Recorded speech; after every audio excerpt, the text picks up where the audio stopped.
Why does a veil have to exist? You want to know that the data behind the computation is verifiably available. In testnet, of course, many of them are using. In production, a few L2s have started using it. Really? Coming soon. I read the jam paper, at least claiming that I You read think it you as a did? big if I have Avail today and you have Dot, you Yeah. want to contribute to Avail security, directly stake Dot Yeah. to Avail and increase Avail security. Governance will decide. Yes. No, There's an I aggressive know the timeline. motherfuckers who came in there and fucked around with your testnet. Those guys are evil. No, just kidding.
Hey everybody, good morning, good afternoon, and welcome to Attempts at Governance episode 196. We are back with the Polkadot episode, bringing you lots of dot joy. We're going to start with the state of the treasury, looking pretty neutral again this week. Everybody's being really good with the spending here. We are up 110,000 dot, which is worth about $725,000 at today's market value, which brings the treasury to 28.9 million dot or thereabouts. As far as USDC goes, we're down 680,000, but USDT, we're up 420,000. That's the state of the treasury. I'll now throw it over to Funky for the state of the funk. Thanks so much, Jay. Hopefully my mic works. It does. Okay, I had to switch back and forth to get started. State of the funk is admittedly frustrated. Obviously I've made my mind known about the whole Connor Daly ref. I feel that this is a tremendous opportunity for the ecosystem to get some significant brand awareness, continue to develop those enterprise opportunities, especially here in the United States. President-elect Trump is about to come into office in 11 days, and we are beginning to see, just the incredible amount of energy that's going to bring for our entire industry. He keeps promising this is going to be the crypto capital of the world. And, despite having the best tech on the planet, everybody already knows that Polkadot wins hands down. But until people know, especially here in the States, and we can lure in more builders, more community members, so on and so forth. And we do have some updated KPIs that I'm sure we'll touch on during the presentation part of the show. So thanks so much, Jay. Really excited for today's show, and happy AAG, everybody. All right. Nice to have you here, Funky. Limo, let's take a look at refs gone by. Yeah, sure. There's 12 refs gone by since last week. The first one is by Rada from the Web3 Foundation on the root track, ref 1308. This was approved, and this is the pure proxy replication for accounts with inaccessible funds on Asset Hub. There's other people that have done this, have messed this up as well. If you're using a UI, don't tick the use pure proxy thing. Unless you know what you're doing, just use a normal multisig. Otherwise, you have a chance of getting wrecked. Play it safe, everybody, and tell people to play it safe as well. Don't recommend that newcomers use pure proxies all the time. Then we've got another one by Colourful Notion on the big spender track, ref 1345. This was rejected, and it was for $1 million USDC for Etherscan, Poker VM Block Explorer. But at the bottom of the comments, there is a comment from Velocity Labs stating that they were already talking to Etherscan. So again, this brings up that people doing BD initiatives should probably speak to each other, and maybe there should be a coordinator that knows what everybody's doing, so multiple people don't talk to the same company. Then We've got one by Toma on the Big Spender track, ref 1331. This was approved, and this is the Incubator 2.0, and this changes the curators for Bounty 19, which is the Ink Smart contract bounty, I believe. Then we've got one by the Kusumerian on the Medium Spender track, ref 1353. This was approved rather quickly, actually, and this ratifies the payout for ref 1303, which had a peer proxy error. Congrats to the Kus team there on the quick turnaround. Then we've got one by Christian, ref 1343. This was approved as well, and this was for 115,000 USDT for DAppForge Milestone 3, an AI-powered plugin for Polkadot developers. Then we've got TX Shep, ref 1342. This was rejected, and this was for 127,000 USDC for scaling Polkadot, driving innovation for real-world assets BD proposal.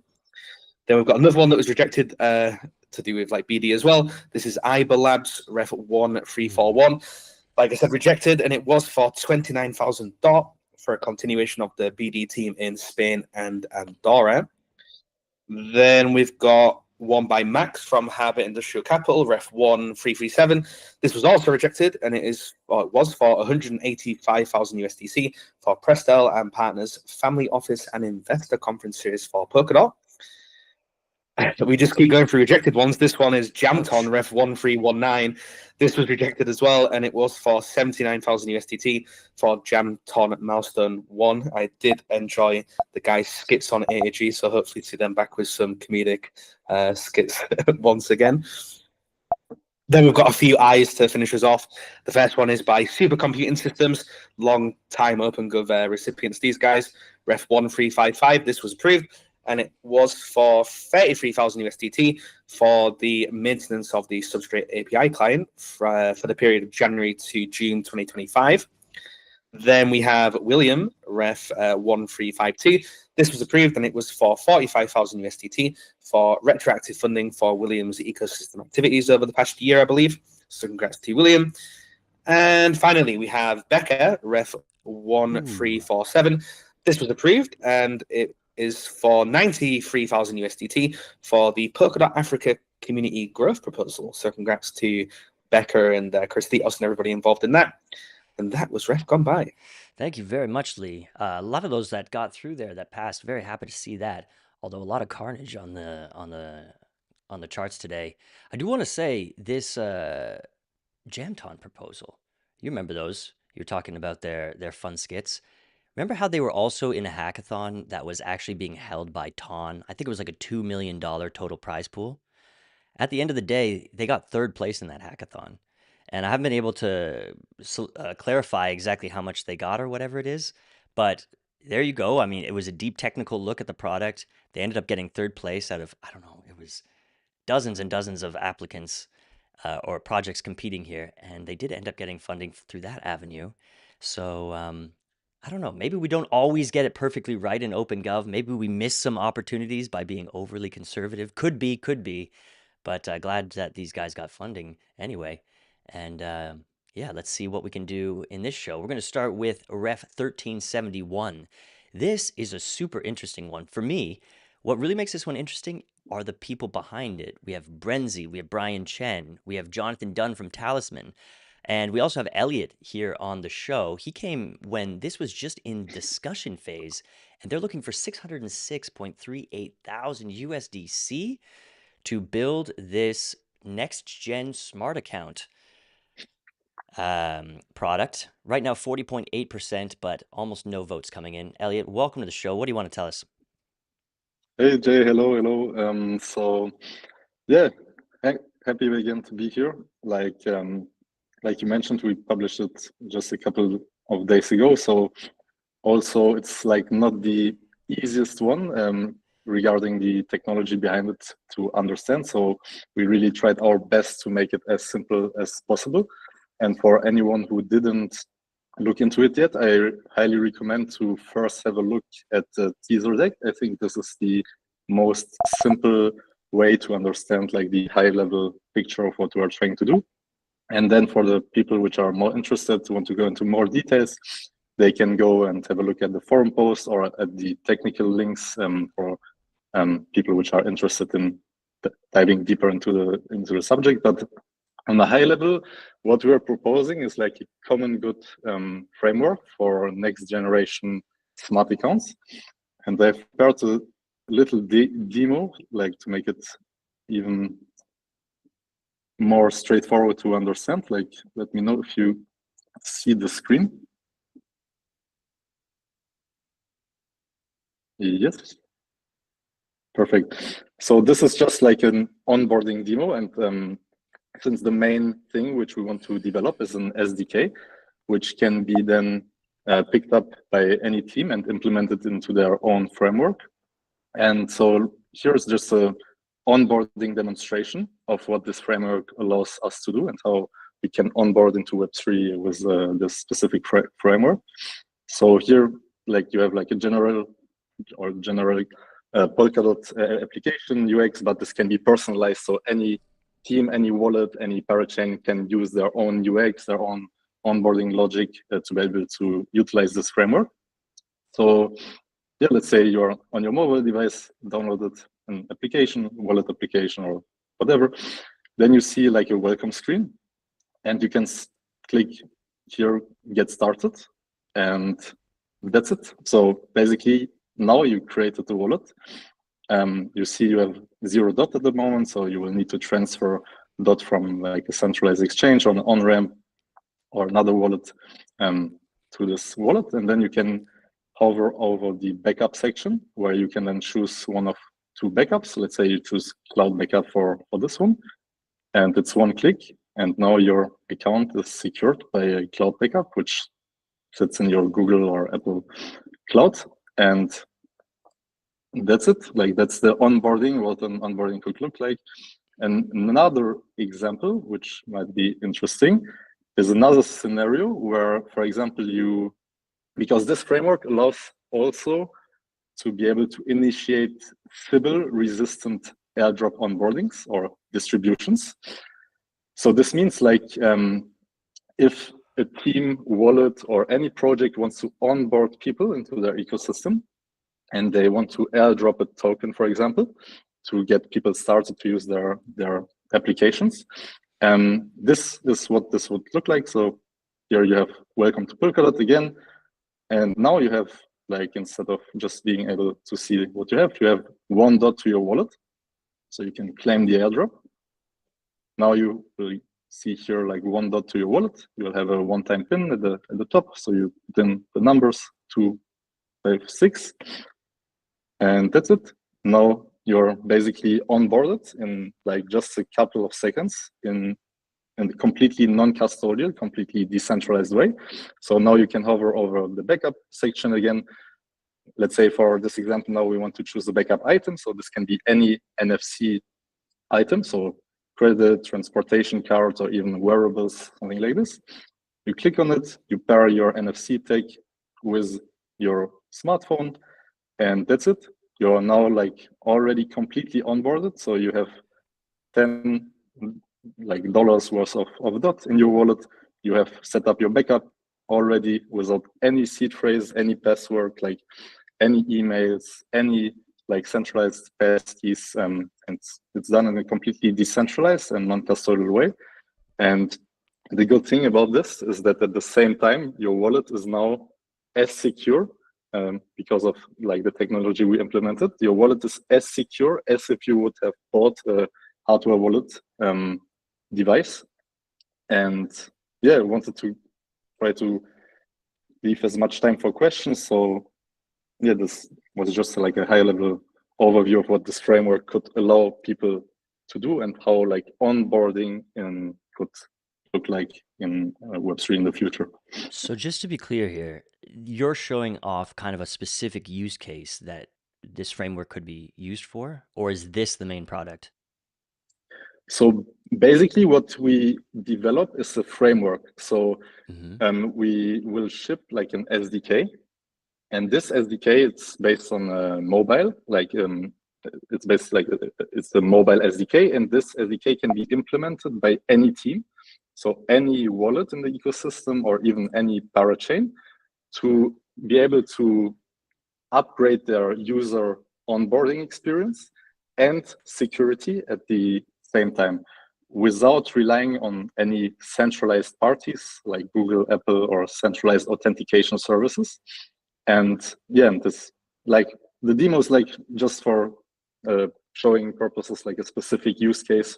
We think it's quite cool. We can initiate like Sybil resistant airdrops, and this pin which you saw at the beginning, it is like to be sure that it's an actual human sitting behind it, that it doesn't get exploited by any bots or any like malicious actor. Okay, let's open it up to the panel and get some more questions or comments here. What do we think about this? Anybody have a thought? Yeah, Mario.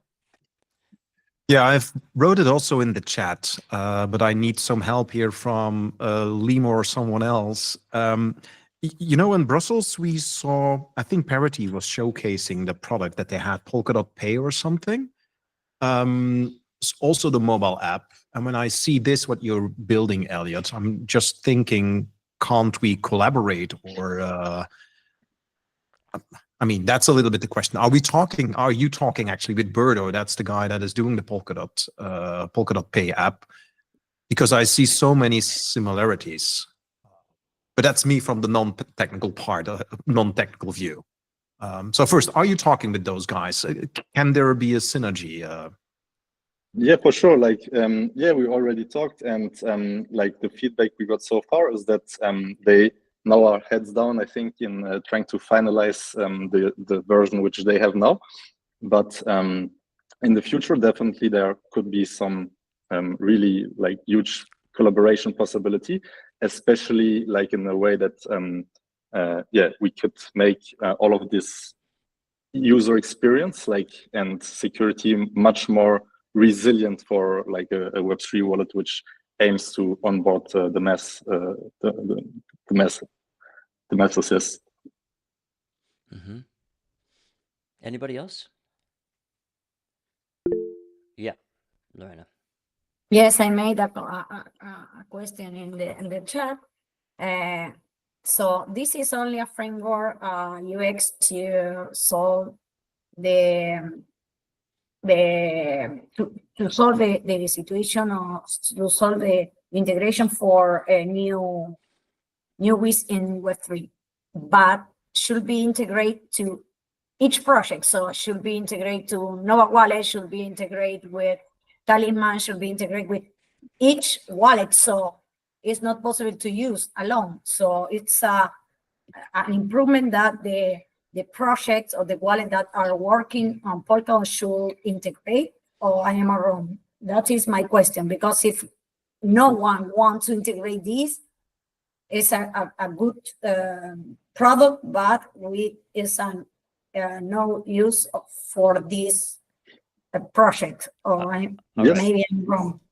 I try to keep it really quick because of time. So yeah, we don't want to make our own wallet. So basically, we just want to enable other projects which want to upgrade the user experience and the security of their onboarding.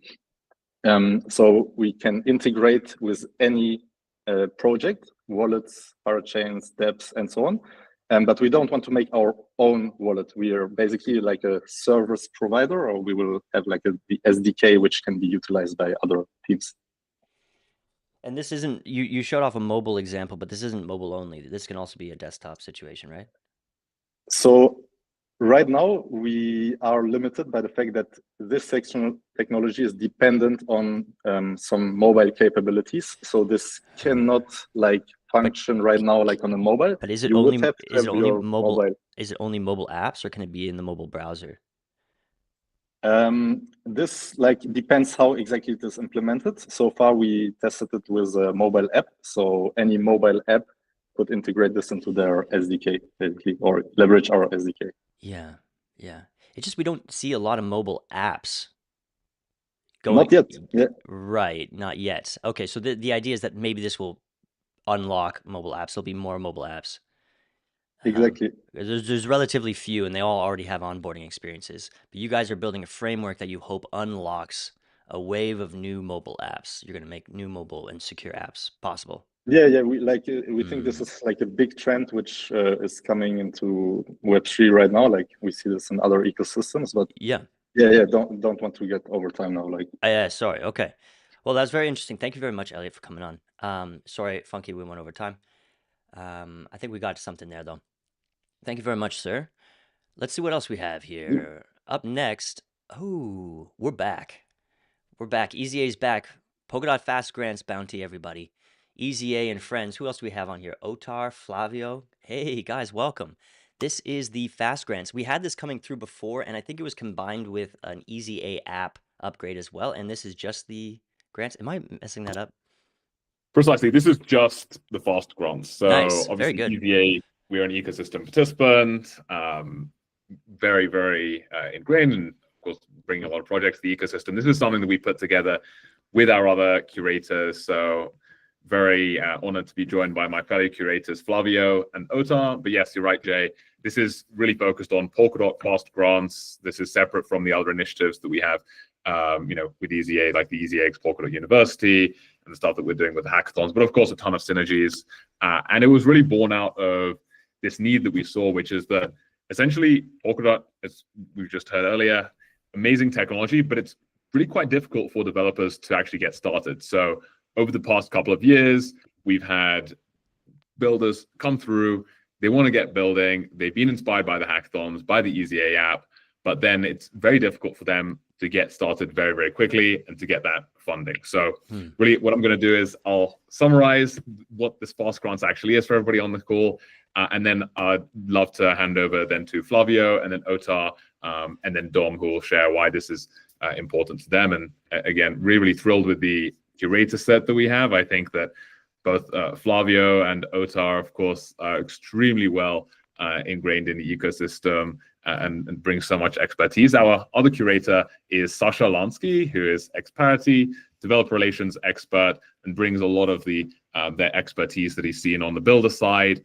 Otar, of course, being a real expert in the ecosystem, especially on governance and projects, and Flavia, of course, being a marketing mastermind and, of course, Polymer Foundation council member as well. So really to summarize what this fast grants is, it is very fast capital that will be available for builders, small amounts, so up to 10K. But the idea is that it will be given to builders very, very quickly, as fast as within 72 hours. So that's the value proposition. I know we have concerns from the community as to, okay, how is this going to go towards the right builders? Really, the 5 points that I'll summarize are, number one, it's going to be retroactive. So builders won't be able to leave with any funds without delivering. It's going to be milestone based. So when they deliver, we'll be able to review their milestones and then only then give them retroactive funding. And because of this, it's going to be lower risk. This also means that if we don't have a certain number of projects, if we don't hit that number, the bounty will be returned.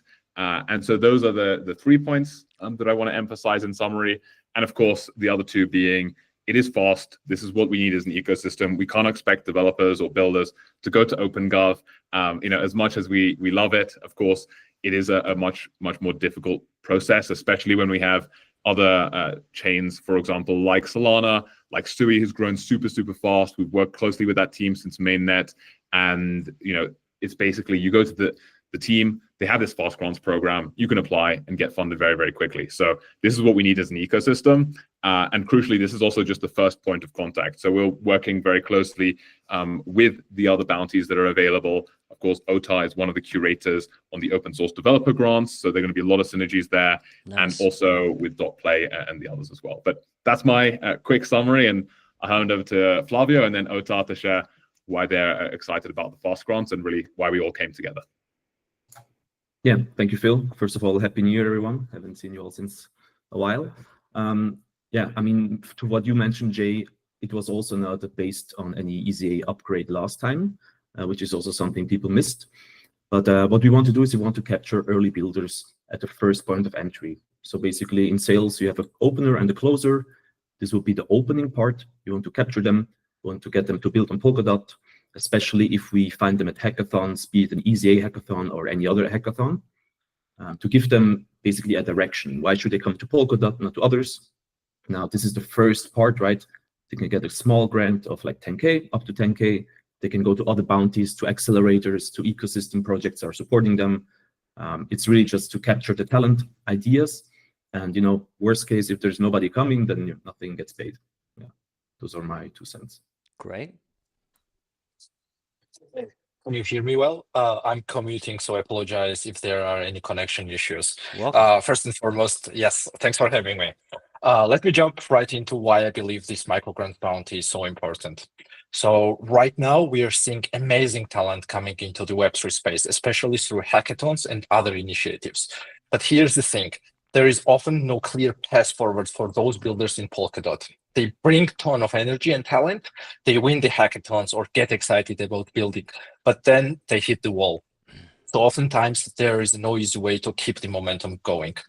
And I believe this bounty is here to try to change that. So it's all about providing small, fast, no hassle grants to help teams with the solid ideas to get started. We are talking about from 1 to 10K per grant with approvals in as little as 3 days. So it's modeled after programs that have worked well in other ecosystems, but tailored specifically to the Polkadot's needs. So the goal here is super simple, right? Lower the barrier for smaller teams and builders to validate their ideas and find their way in Polkadot, or in some cases, stay in the ecosystem. And I think this is not just for hackathon winners, it's for anyone with the promising ideas, whether they're testing the concept, prototyping, or just figuring out how they fit into Polkadot.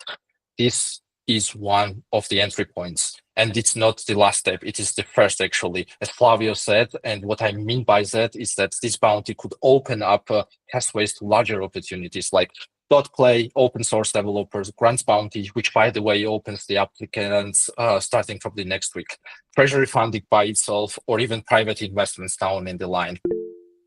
And let me be clear, it's not about just throwing money at the projects, right? These grants are milestone-based and retroactive, so teams actually have to deliver results, not just promises. And if no strong projects come through, the funds go right back to the treasury at the end of the bounty term, which is 6 months. So all in all, it's a very low-risk approach that has potential for huge rewards for the ecosystem.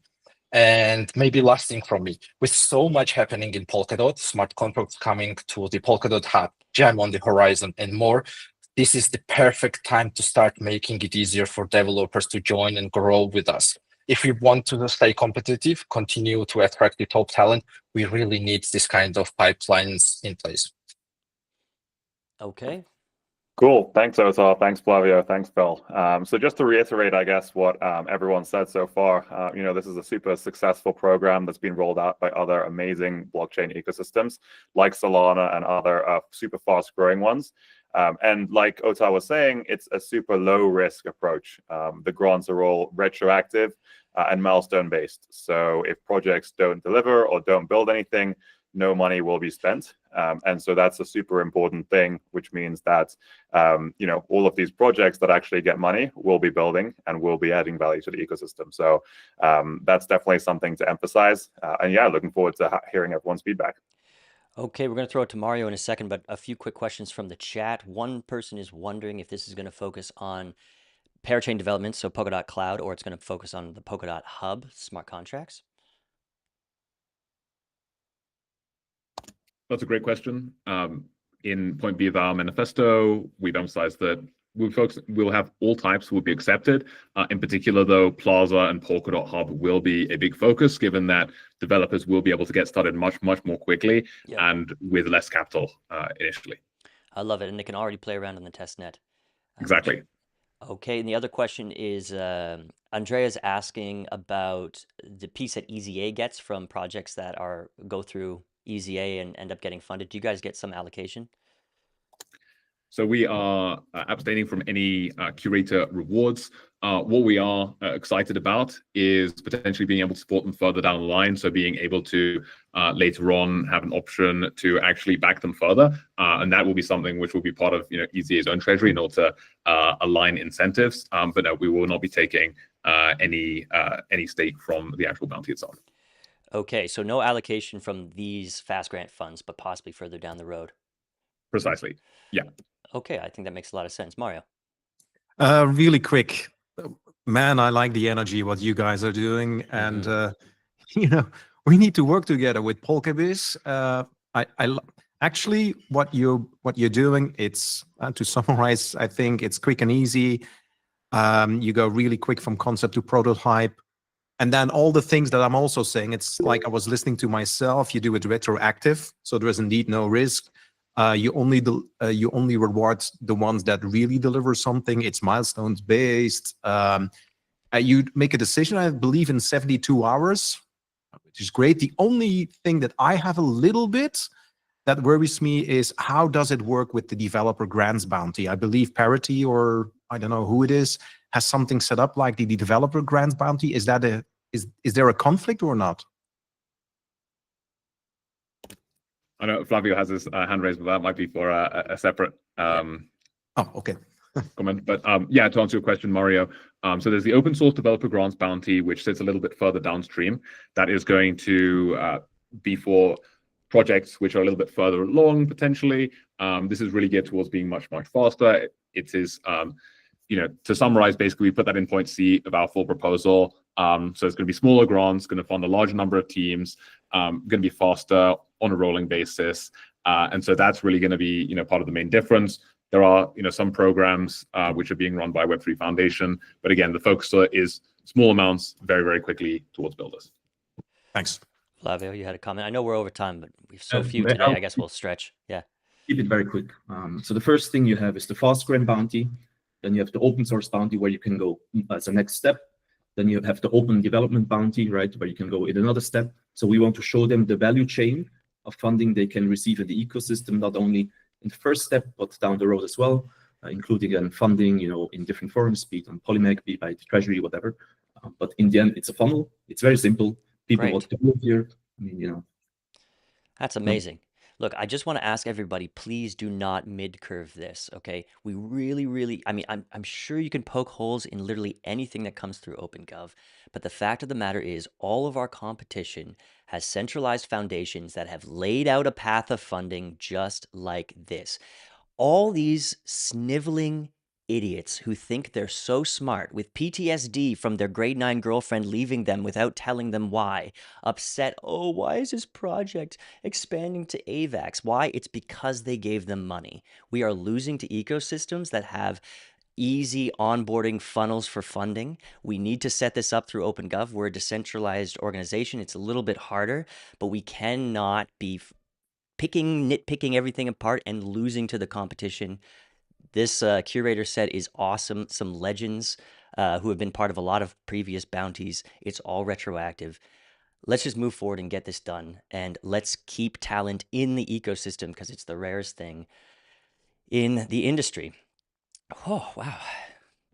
I honestly feel relieved that I just said that. All right, guys, thanks very much for coming on the show. We'll check in on how this is going next week. Okay, we have the big one. 1357, $3.5 million in stable coins for our partnership with the good Connor Daly. Guys, welcome back to the show. I know you've listened to the cries of the community and you have some solid KPIs you wanted to share with us today. We have Connor, we have Chris, and I guess Funky will probably have a piece as well. Welcome everybody to the show. What's going on? Yeah, thanks, Jay. Yeah, Funky's been awesome to work with, honestly. And sadly, Andrew couldn't be here today, which again, he's been here for pretty much everything, and he's done such a great job trying to work with everyone on this. And even after he sat through almost getting verbally assaulted in the permanent DAO call the other day, I mean, this guy literally, his mom died in December, 15 minutes before AAG started when we launched this thing, and he still showed up for that. So the guy puts in a lot when it comes to this deal, and that guy, I think, deserves a lot. But we're going to obviously, say his words for him. We've put in a lot to this. We've tried to listen to everyone. We've tried to, accept what everyone said, because honestly, it's been really cool to learn what else we can do, right? Okay, we put this proposal in place. We put something together we thought was very strong, and I feel like we added a ton more strength to it. So let me just go right through the KPIs that everyone asked. Everyone's favorite new term, KPIs.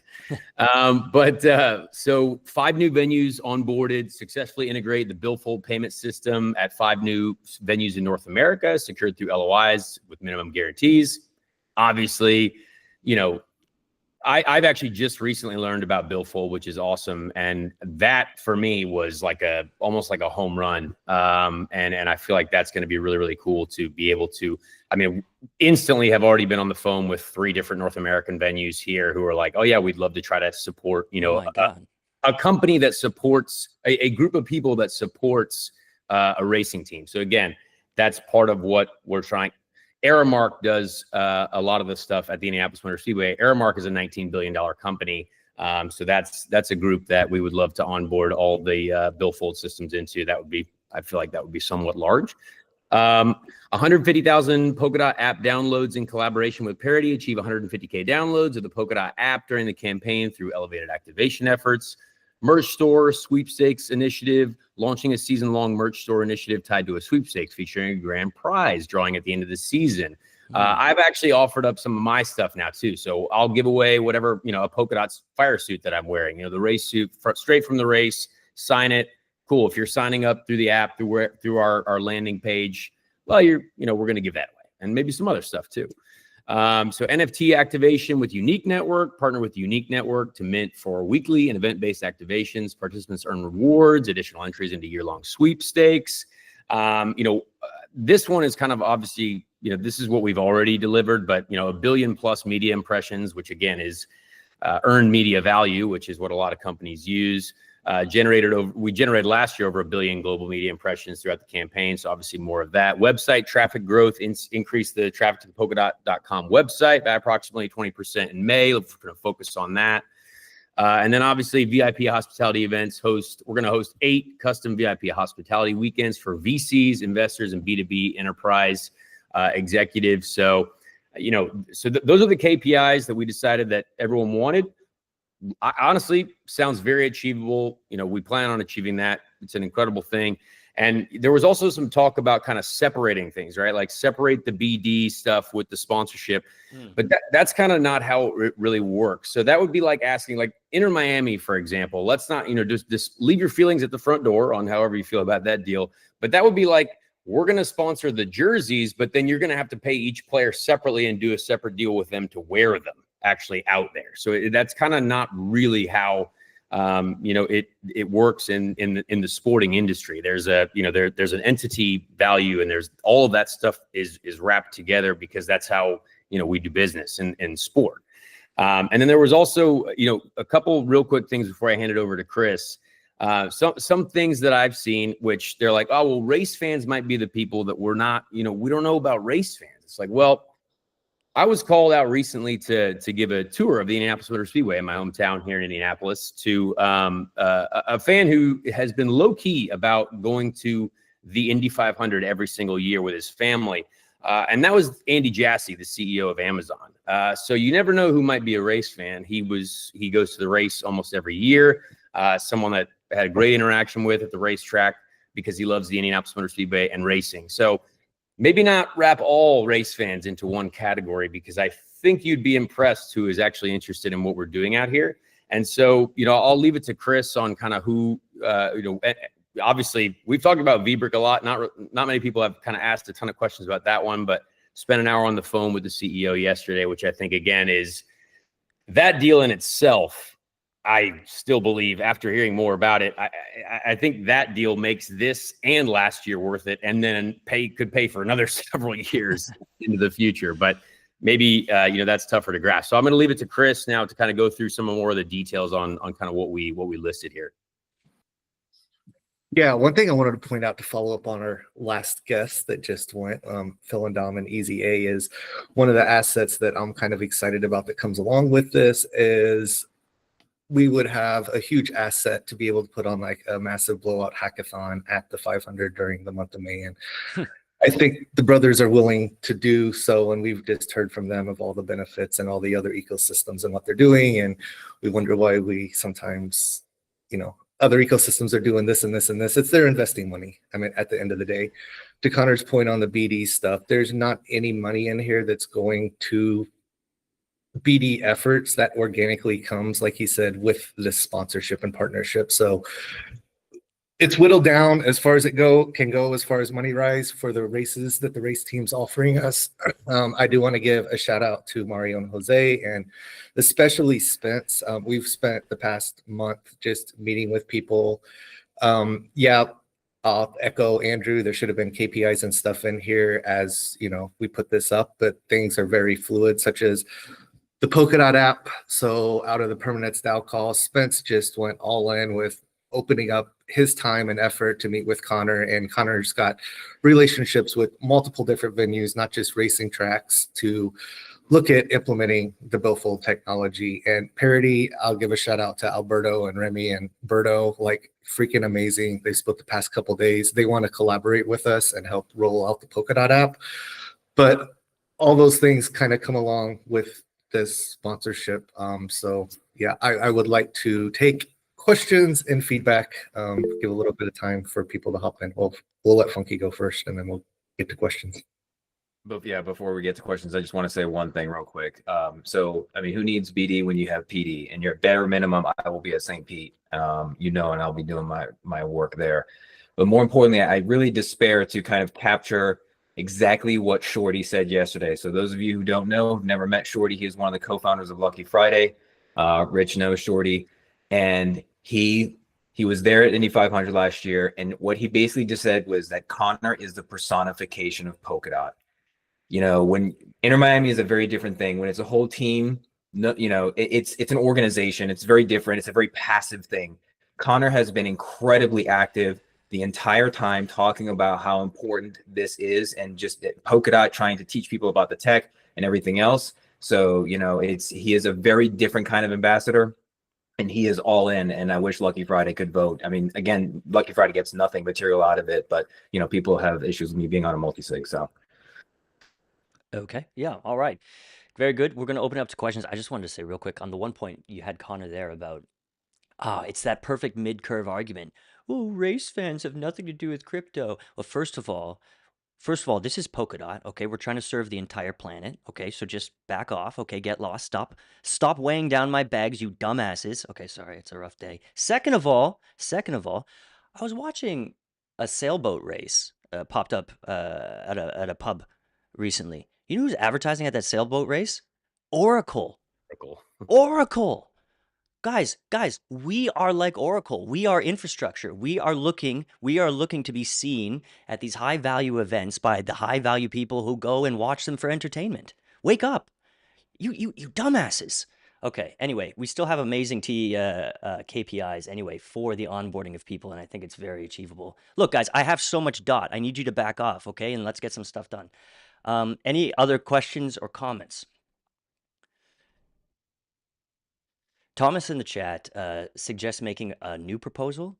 He personally feels that modifying the original one last minute is borderline something, but it hurts. He's not a fan. That's okay. A comment on that.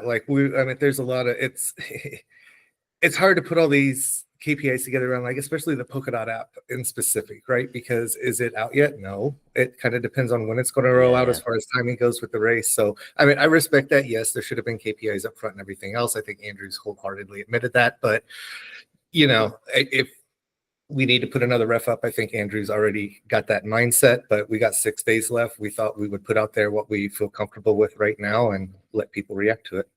Thomas in the chat comes back. Thomas, please do come up on the panel here. He says the more impacts you want to have on the eco is on-chain metrics. It's way more important than media impressions. Thomas, I think you're missing that third thing, which is reaching the high-value people who might integrate Polkadot and get loads of on-chain metrics like VBricks. There's not just those two. There's also that third big one that we should be considering there. Mario. Yeah, just a quick comment to end. Do you know that Connor is now the only one with a Polkadot hat? And I'm not saying that is important. I'm just saying it's a kind of dedication. So even, and that's my last comment, even if you lose now, please come back. Because I think the ideas that you have right now are even way much better than you had in the original proposal. So whatever happens now, step over it, come back, and show us the new ideas that you have. That's basically what I wanted to say. And There is Funky with his Polkadot hat. Thank you. No, Thank you. Jose, that is without the hat what you have. Thank you, The Mario. other thing too, though, is they are working against tight deadlines for the race team, so we got to bear that in mind as well. Right. Yeah. What are those deadlines looking like? So we have the race team. The race team needs a certain amount of funding to actually pay everybody to make it happen, right? And then that's what allows us to plaster the car in Polkadot. What does that look like? I mean, that's a complicated one. I mean, we are up against it when it comes to timing, which is, I think, also why we put the KPIs in this referendum, because if, we would obviously like to turn it around, even though it doesn't look great from the outset. But, the season starts, St. Petersburg is in March, right? And there was over 200,000 people there over the weekend last year. So we would like to obviously be able to, fully, activate our program there as well. And Funky's is going to be there, of course. So, that's important to him. So, yeah. So obviously, if we have to put up another referendum, I believe, like Mario said, I think even now we're in a stronger position than we were, because we just know so much more. That's cool. No, it's grown a lot. Nice to see. To be fair, 3.5 million is a lot. Of course, the scrutiny is going to be turned up, and yeah, that's all fair. Connor. Well, you. I mean, yeah. Well, go ahead. What do you want to say? No. I was going to wrap it. It's yeah. Sometimes it does spend money to make money, as they say. It costs stuff to get rewards, as they say. So it's sport and business. But thank you anyway. We appreciate the time. Yeah, nice. Thomas comes in responding to my comment. He says, fair point about the high profile people. That one's hard to measure. At the end of the day, it's a bet on the future. I would just say to that, Thomas, they already do have a high profile person, the VBricks group. So they already have maybe provided the value for it. But yeah, no, thanks for the discussion there, Thomas. And thank you for everybody else for coming in. I don't know what's with me today. Well, let's go to this discussion. This is the final presentation for the day. This is Ideal Network. This is really interesting. So the randomness layer for Polkadot's world computer. Pretty cool. Is this you, Tony? Hey, everyone. Yeah, that's me. What's up, brother? How's it going? Doing pretty well. So yeah, first time on AAG. I'm pretty excited to get in front of everybody. Welcome. Nice to have you. Thank you. So yep, Tony Reamer, a co-founder of Ideal Labs. I'm here along with another co-founder, Juan Guirini. There are actually two others, Carlos and Coleman, but they couldn't make it today. So yeah, really super high level. We want to discuss the discussion before we actually get to the formal submission of our proposal. And what we're doing is really a continuation of a lot of work that we've done previously, both in the Open Grants program as well as the Decentralized Futures program. So essentially what we're trying to do is to bring verifiable randomness to the Polkadot ecosystem. One of the big problems in Polkadot is there's really no standardized randomness solutions for this block hash based randomness or VRF based randomness like Bay VRF, but that's very high latency. It's not, there's no easy way to get low latency, low cost, secure, reliable randomness for general purposes, for consensus protocols, for really any use case, committee selection, etc. So that's really the main problem we're trying to solve, is just how do we get that into the ecosystem? And that's where this proposal comes in. So through the Decentralized Futures program and everything, we've done a ton of research into verifiable randomness, how to produce it, how to consume it, how to dispatch it across the system. So this proposal is really to bring all of that to production, to be able to actually deliver this randomness to whoever needs it within the ecosystem. So I'm going to share my screen quickly. All right, so here's the discussion link. If you want to take a look. And so really briefly, I just want to go over the proposal.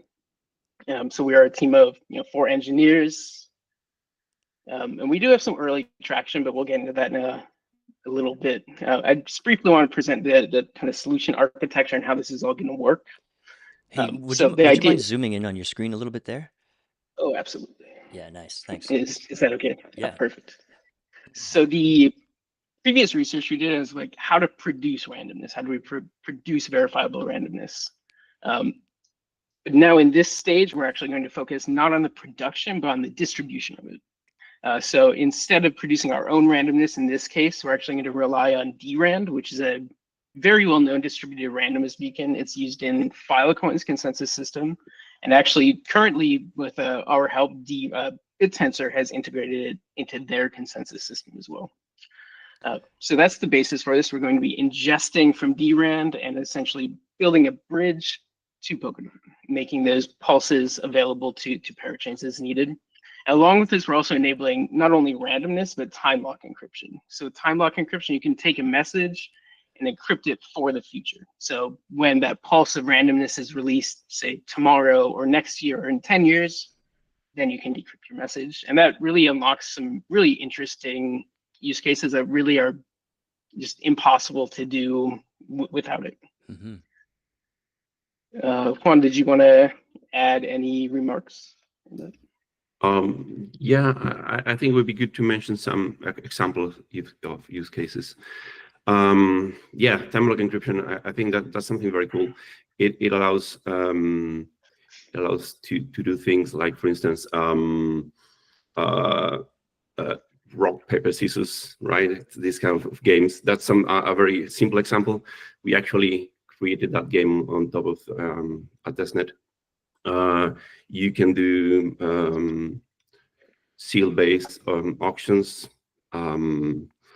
without the need of the other party to commit after a certain deadline, right? So I can commit to doing something in the future, and I encrypt that message, and that message will be executed in the future without me to do anything. Other use cases are from critical things like consensus or DeFi, things that need a very robust randomness. There are other use cases, for instance, gaming, where you need a lot of different random values. Right now, if you want a quality random value, you have to pay very high fees. For instance, on you have Chainlink VRF. They produce quality randomness, but they can charge up to $8 to $10 for a single value. And we are aiming to deliver randomness for a fraction of a cent. And that opens up to a lot of new use cases where at the moment you couldn't do it because it wouldn't be possible because it would be too expensive.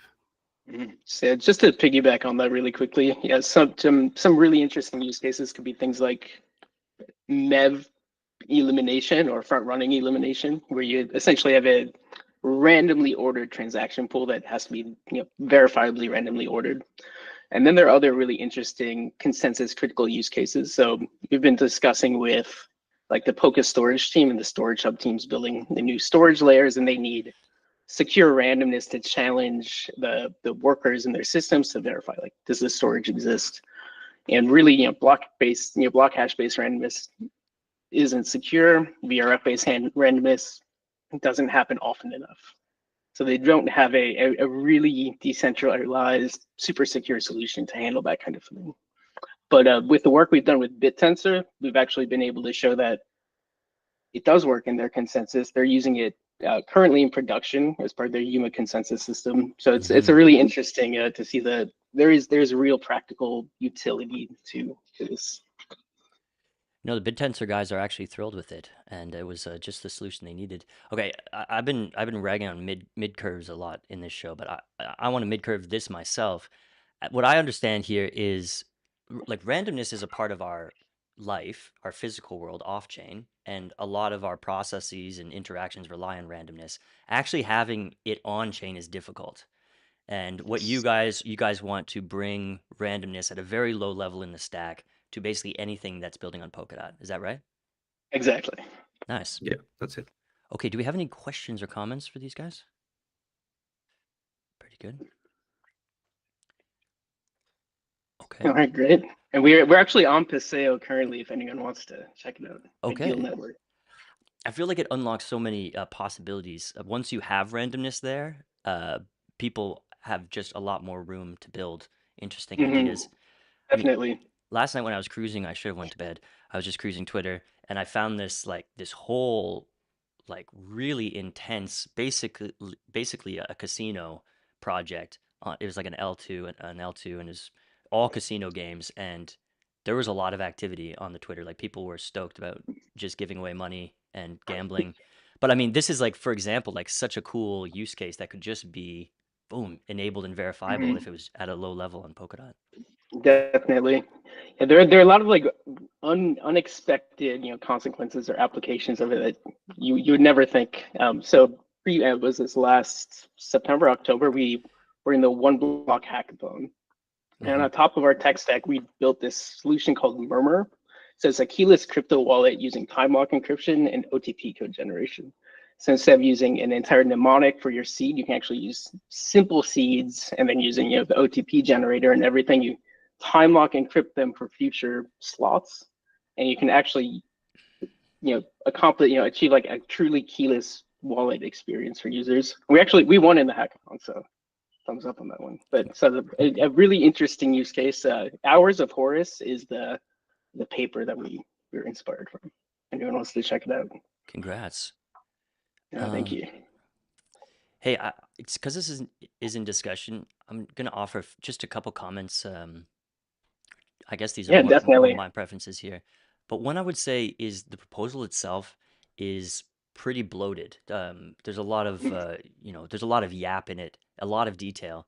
I think you'll find just the way this OpenGov process works, almost nobody's going to read all this. And you have to think that the larger a proposal is, the more points of attack there are. Working to really consolidate even down to like 7 pages. Even if you have to embed deeper links within the proposal, can go a long way to reducing attack surface and ensuring that more people actually consume the material and get behind the proposal. So that's one thing to consider. The other thing that I'd like to say is the timeline. I wish you guys could commit to a much faster timeline. I'm seeing like Q1 2026 in here, and it would just be nice to get this done in 6 months instead. I should clarify. Yeah, go ahead. That was our entire roadmap. This proposal is just that Q1. That's everything. The rest of the phases are more probably experimental, I should say. So maybe we need to reframe that. Okay, so that'd be good to clarify. And are those going to be future funding requests as well? Not necessarily. So that really depends. So the first phase is a complete product that provides value to the ecosystem. The subsequent phases are really just increasingly generalized versions of that network. So if the community says this is valuable, we want this, then we'll probably go ahead. Otherwise, we're open to other funding sources. If we generate enough revenue to not need it, or external funding as well. So we're not necessarily married to anything beyond phase 1 in terms of treasury proposals. Okay, cool. And what do you guys have to do here? Do you need a core? Like, do you need core time? Do you guys have a token, or like, how does that all work? When you want to take it? Yeah, we do need a core, and that's why our proposal is split into USDC and DOT. The DOT is to pay core time. Oh, okay. Basically it's it. We don't have plans to have a token, at least not for now. It's not in our roadmap. We don't discard the idea, but yeah, it's not on our table for now. Okay, that's cool.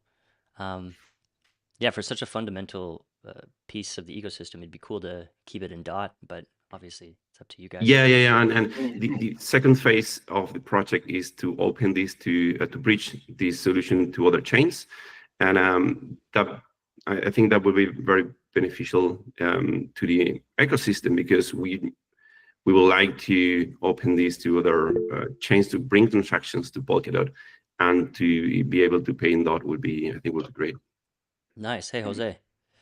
Yeah, I think this falls into the common goods kind of like environment. So, once you land the financing for the first part, probably you should roll that into a common good chain. And if that's going to be the case, probably you need to build some token economics so the thing can keep running and grow a treasury and a governance, and we can all be happy with that, right? So. No, yeah, definitely. We have thought of that option. The things that we want to move quick. We want to be fast-paced, and a common good parachain is a bit more bureaucratic, right? It's not what we want to do now. Probably later when we are more established, yes, but at the stage we want to deliver value quickly. In fact, we are moving quickly because we've been reached by the contracts team at Parity, because they want to use our solution in Asset Hub. Yes. Yeah, we want to deliver something quick. We can't wait for all these more bureaucratic roads. I think I know. I feel what you're saying there, Jose, and I also feel what you're saying there, Juan, because this idea of like common goods is kind of losing popularity because the fellowship's like, well, we don't want to be responsible for it, blah blah. But at the end of the day, the same thing is achievable by just charging a fee and shaving off a little to the side, and that funds the team or whatever, something like that. Yeah. Okay, guys, that's pretty cool. This is exciting. I think it's pretty straightforward. I think we need this, right? And especially to launch hubs with this, the cool little apps that can pop up with randomness could be pretty sweet. Other ecosystems have randomness kind of at a low level too, or are they kind of cheating? Some do. Yeah. So some are cheating. There's some like secret network that use their own internal VRF. Yeah. Most are VRF based. There's some that do have DRAN bridges. I believe there's a Cosmos DRAN bridge. I'm trying to get in contact with the team to get some info on their experience. Yeah, cool. But, so it's there, but it's still fairly minimal. With Chainlink VRF being the biggest one, but also super insanely expensive. Yeah, that's really so expensive. The closest one to what we want to do is on Cosmos. That's the closest thing. But Chainlink VRF is the biggest player. But they don't do time lock encryption, and they are crazy expensive. It wouldn't be possible to use it on a high frequency randomness request. So okay, yeah. So for like a use case, like a casino. Sorry, I'm mid-curving here, but where you need a lot of references, it would just be insanely expensive. This is a cool value add because, like, if you guys pull this off and you pull it off well, it's not just adding something that everybody else has, but it actually makes Polkadot kind of unique in the whole industry. It's a unique place to launch smart contracts with randomness. Yeah, we want to have it very easily accessible on contracts and also on runtimes, so through pallets, through XCM. Okay. So yeah, it opens up a lot of new use cases, and I think that's very exciting. Cool. I was on the fence, but I feel a lot more confident now, guys. Thanks for coming on and sharing this. It's really cool. Yeah, thank you. Thank you for having us. Wicked. Yeah, thank you. All right, lads, we're at the end of our presentations today, and it is still a bit quiet there in OpenGov. People ramping back up. I'm gonna go around the chat here and ask how people are doing. I mean, we had a lot of energy going into the holidays, and then you take some time off, and then you got to get the engines back going up. What are some tips and tricks we have? How are we dealing with shaking off that holiday sluggishness? How do we get back into it? What are people doing? Mario, I know you have some tips and tricks here. Well, I don't know why you're looking at me, to be honest. I don't know. You just seem like you have some experience. I think Red Bull is probably not the best answer, right? Okay. I don't know. Good question. I don't know. Jose has an answer. Jose, how do we do it? How do we get back into it? It's so exciting to just see all these projects coming and be able to, we're a big family, we are addressing all these concerns, and we are looking at projects to grow the ecosystem. I see 2025 like a big year, right? Yeah. And it's on all of us, right? So if all of us do a good job, the network will progress and we're all going to win, right? I mean, society will really win. Yeah. So I'm pumped for that, right? All right, getting pumped about the future. Yeah, I love it. That's easily done too. All right, good stuff. Let's look at some refs that we've been speaking about recently. We have the Polkadot Legal Bounty. Interesting one because I think there's a lot of abstains. We have Saxonburg on the I side, no DAOs on the nay side, and then all the other DV is abstain right now. So they're enjoying 96.9% in favor, with most of the dot that's regularly voted off the table. So that's pretty interesting. This could still go either way, but it is looking to enter confirmation in 4.5 days. So yeah, that's pretty interesting. I personally want to see this happen. It's a bounty. If it doesn't work out, we get the funds back. But yeah, that's pretty cool to see. We also have the critical runtime upgrade to rescue Parallel. Funny enough, so on the Koos, we made this chart, the Nakamoto coefficient chart, with like how resilient Polkadot network is. And then somebody in the comments is like, well, I lost all my dot in Parallel, so it's not that resilient. Obviously, like, they don't really understand what we're saying there, but, kind of an interesting point. But here we have a rescue underway. This is the root track, right? A slog. We are not even halfway through the decision period. Confirmation's not for another 17 days. But they do have a lot of support, almost 50 million dot on the I side. Not a lot of people against. Eventually, this is going to pass, and then the root track can be free for other stuff. And finally, the wish for change from Remy for the branding guideline. A little pushback here. I wonder which DV went nay. Saxonberg went nay. There you go. But this one looks like it's going to pass 86.3%, entering confirmation in about 8 hours.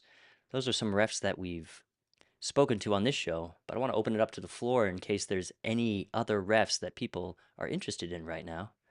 Limo, is there anything you're looking at? Yeah, you should all nay the lottery referendum. It's complete trash. Which one's Just that? nay it. Oh, you're gonna make me find the number, aren't you? Oh my god. Oh. Where is it? 1372. This is one of those rare times where me and Mario agree on something that this ref is total trash. Yeah, indeed. This could really use some more votes. Well, this is still waiting for decision deposit. But yeah, why is this trash? You did rant about it a bit on the Monday show, but why don't you tell us why? I'll give the non-nuanced version, then Mario maybe can give his longer version. Lotteries make money. There's a reason why governments have lotteries. The tickets fund the jackpot, and then a percentage of the jackpot, a percentage of the ticket sales the team keeps, right? Or the government keeps, whoever's running the lottery. So if you have product market fit, you're going to get ticket sales, and then you're going to make money to fund the team. It doesn't make sense to fund the jackpot from OpenGov. Just if you have product market fit, you're going to raise money. So we shouldn't be funding this. You know what I would do, Lee? $30,000 to build the app, and all the funds go back to the treasury. Why don't we run a government lottery? Why don't we go to PancakeSwap and copy their code for their lottery? 15K. And then they play it on Hydration 15K. EVM or Moonbeam EVM. Or the hub. Or the hub. Yeah, lotteries already exist in Web3. It's not like you have to do a brand new thing. Yeah, the economics are weird. Funding a jackpot, and then the question is what do people pay for a ticket, and if they do, where do those funds go? So if this team has set up their legal entity in a location where for lotteries you have to have the ability to enter for free, which is a thing in some jurisdictions, really? right? Wow. No purchase necessary, whatever. Oh. Normally they make it really hard. We have to get a physical bit of paper, fill it in, post it to them. They make it a nightmare. Yeah. Don't set the company up in a location that has that requirement. Just set up in a location where you don't have to fuck about with it, right? Yeah. Feel a little bit bad. Lucky team. We don't know who they are. We're kind of ragging on them hard here, but it's just such a weird idea. Why would we fund a jackpot? Mario, we were looking for the more nuanced take. I'll try my best here. The thing is, everything that has to do with lottery has to do with jurisdiction, legal compliance, etc. So even if you, and I'm not even talking about if we as a treasury will give money for the pot, whatever. I'm even not talking about that. But just the idea to start with that, you know that you are in trouble. People legally will come after you because you need to comply with so many rules. So the question is not, do we want to fund 10,000, 100,000 dots or dollars and to put it in some kind of pot, whatever lottery pot? The question is, do we want to argue with legal departments? If the answer is no, then we don't need to fund this. That doesn't make sense. Just stay away from that. It's so hard to do that. I do not support that. If we want trouble, we need to do that. So I'm looking now a little bit at Limo and Chaos DAO, but even they say no. So stay away from it. Honestly, nice to see you guys agreeing on something. Spectra? Yeah, it's just basically it's a whole new can of worms, and we would be paying 30,000 to get into legal trouble, basically. Yeah, Lee. This is very similar to that one on KSM, where it's like they want to make like a SPAC and like all the legal difficulties there. Like people, if you're gonna make if you part of a project that has some like weird legal areas, right? You need to be in the right jurisdiction and seek legal advice before you do the project. Don't set up in a terrible jurisdiction, and make sure you're not going to go to jail, right? I think that's probably the most sound advice I can give. Don't go to jail for not doing your due diligence. Yeah, we can ask a legal bounty. Mm-hmm. Anyhow. Yeah, look, I'm sorry, Lucky Team, if you're listening, and if you're really passionate about this, I think you can think about this and do it in a new way. They should deploy it on Moonbeam. They should deploy it on Moonbeam or something. Like they should honestly like just deploy it, right? Like if it's good and has product market fit, they're gonna make money from ticket sales. So like PancakeSwap has like every day like 70 grand's worth of ticket sales. So if you take like 5-10% of that, you're funding your team 100%. Yeah, well, look, I would just love to get revenue to the Polkadot treasury with something like this. So, Lucky Team, if you want to do that, please come back. Or anybody wants to do that, that'd be sick. We could definitely we could definitely set it up. Okay, that's cool. Thomas in the comments saying the parallel team would pay for the tickets with their stolen dot. That's good. Yeah, honestly, get it all back in one. Allegedly stolen. Allegedly, we don't want to say who stole it, Jay. Right. Can't say allegedly. Hey, look, a few other refs that are interesting right now. OG Tracker is a pretty interesting one. And this is a service that a lot of people use and rely on. I love OG Tracker. I love when they tag in a few of the DAOs that like, oh, this project has failed to execute on what they promised they would. Because so many projects we fund and then we forget about. And OG Tracker is keeping track. However, some people are questioning the amount that they're asking for, 604.4 thousand USDC. They're the only provider of this service, so they can kind of ask for whatever they want. And that's reflected in the vote here. We have Polkadot Hungary on the nay side, and we have 4 other DVs on the I side. Chaos DAO is abstaining. So it's not a home run, but it does look like it's going to pass. Yeah, Lee? Yeah, like you said, it's like Chaos DAO's abstain literally because of the mix of those 2 opinions, right? Yeah. Like some people like, this is awesome. Like we get to see like who's rugged basically. We don't fund them again. But then it is the like development cost and stuff that's making a lot of people near, right? Like for example, if this was like half price, everybody would at it, right? Yeah. Oh no, absolutely. Yeah, it's just the high ask. I believe is it a year funding? Yeah, it's for all of 2026, and it's to fund the salaries of 6 people. To be honest, this all makes sense to me. So 100,000 a person or 101,000 a person. It's probably not all salaries actually. But even if it was $100,000 a person, and I do think you would need 6 people to tackle auditing the entire ecosystem, it kind of makes sense for this service. But that being so, there's no competition to drive down the cost of the service. So what are you going to do? Similarly, Subscan is looking for a couple quarters of funding. Same situation, 163,500 USDT. No competition. They can ask for whatever they want. Although we do have some competition coming down the line. I even got a DM just this week from a team who was like, hey, like I heard you talking about how there's no competition. We could build one. So the competition is coming. But that one's 100% in favor right now. 26 million votes on the I side. Oh, and just so you know, moderation team bounty top up 27.33 thousand dot. They can only ask for dot because it's a bounty. Moderation team is sick. 31.5 million on the I side. I think this is going to go through. Any complaints about moderation team bounty limo that you're seeing out there in the wilderness? No, I don't think so. I can try and look, but I think everything's good. Looks like is this Hungary with that it doesn't show up here? Let's see. It's either Hungary or the Nexus is on the nay side there. But yeah, I think that one's gonna go through. Anything else? Well, just so you know, Token Terminal came back pretty hard here, almost 80% in favor, and this is halfway through the confirmation period. Yeah, we'll keep our eye on this one. There might be something coming down the line, but congratulations to Token Terminal. If you haven't already, sign up for a Token Terminal account and start poking around. It's really good. The dashboard is really good, not just for Polkadot, but for other ecosystems as well.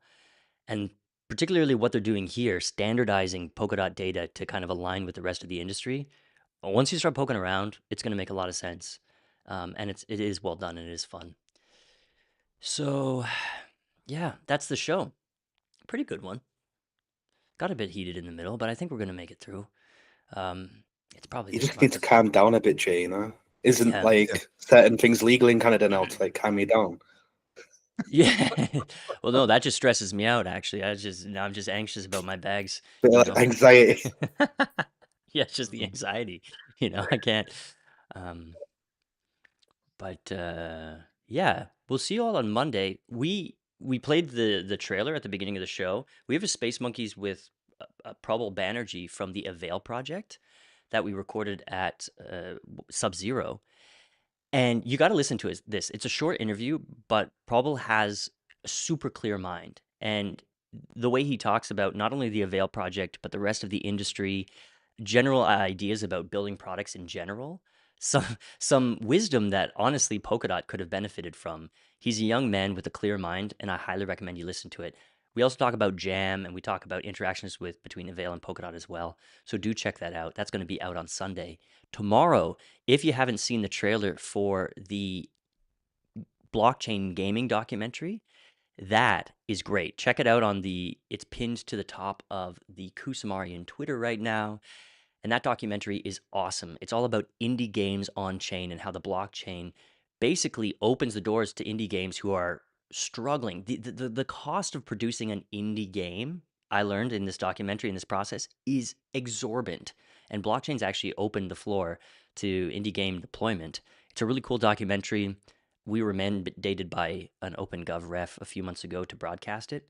We've worked with Distractive, with Everloot, with Dotplay, with Iuna to get to this point, and we're going to drop it on Saturday. It's really sick, so make sure you check that out.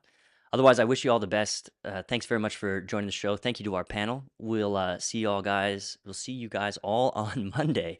Have a good one, everybody.